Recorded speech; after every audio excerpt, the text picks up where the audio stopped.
Assalamualaikum warahmatullahi wabarakatuh. Selamat siang teman-teman. Jumpa lagi pada mata kuliah Filsafat Pendidikan Matematika.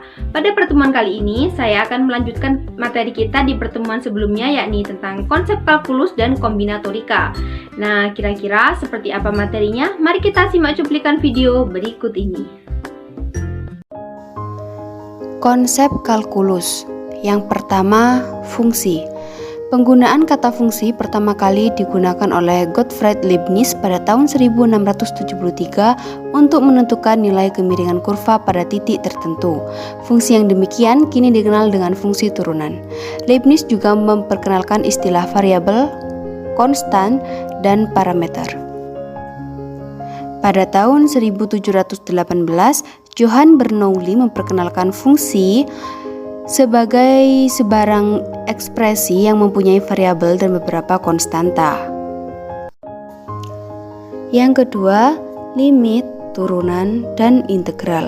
Zeno dari Elea sekitar 450 sebelum Masehi mengemukakan 4 masalah yang berkaitan dengan ketahingaan.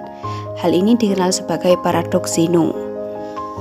Masalah lain yang berkaitan dengan kalkulus adalah metode exhaustion atau metode melelahkan. Metode ini digagas pertama kali oleh Eudoxus sekitar 70 sebelum Masehi. Archimedes sekitar 225 sebelum Masehi memberi kontribusi yang penting.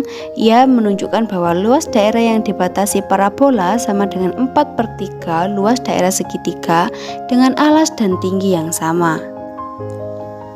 Fermat menyelidiki tentang maksima dan minima.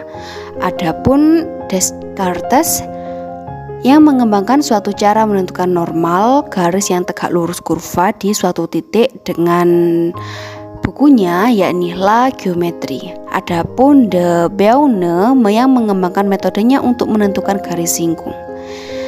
Di sisi lain, Houdin membuat metode yang lebih sederhana yang pada dasarnya menggunakan derivatif. Barrow maupun Torricelli menggunakan masalah gerak benda dengan variabel kecepatan, sehingga ada pula Newton yang menulis teori fluxion pada Oktober 1666. Sampai pula pada Leibniz yang menggunakan pendekatan yang telah mengarah ke analisis modern. Yang ketiga yakni konsep trigonometri. Trigonometri mula-mula berkenaan dengan trigonometri bola atau spherical trigonometry, di mana bila diberikan sebuah lingkaran maka masalahnya adalah mencari panjang tali busur atau chord di hadapan suatu sudut pusat.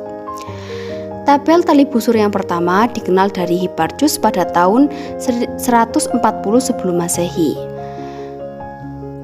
Kemudian diikuti oleh Menelaus yang antara lain membuktikan sebuah teorema dalam segitiga bidang yang kini disebut dengan teorema Menelaus. Dalam karya Aryabhata I terdapat tabel setengah tali busur dengan menggunakan nama Jya. Tabel yang serupa juga dihasilkan Brahmagupta pada tahun 628 dan Bhaskara III pada tahun 1150.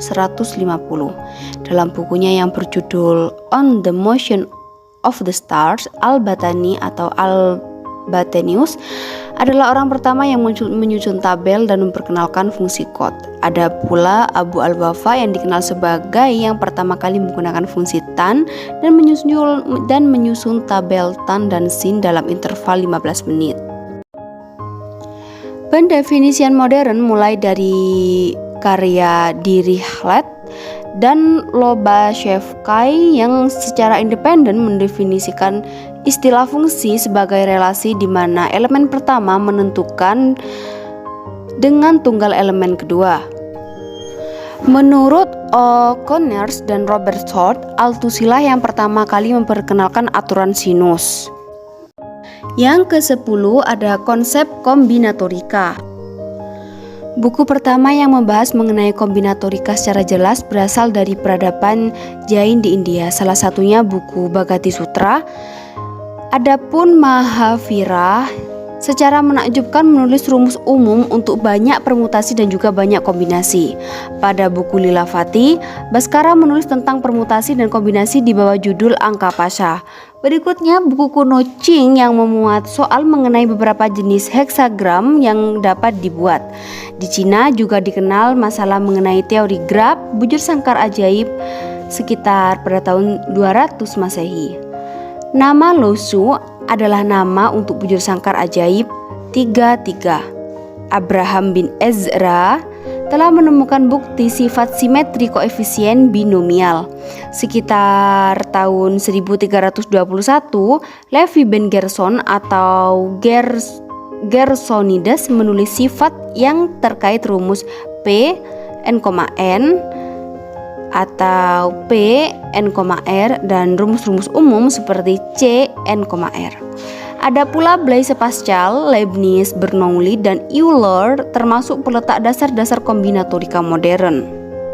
Oke teman-teman, itu tadi sedikit penjelasan tentang materi kita pada pertemuan kali ini. Semoga bermanfaat dan sampai jumpa.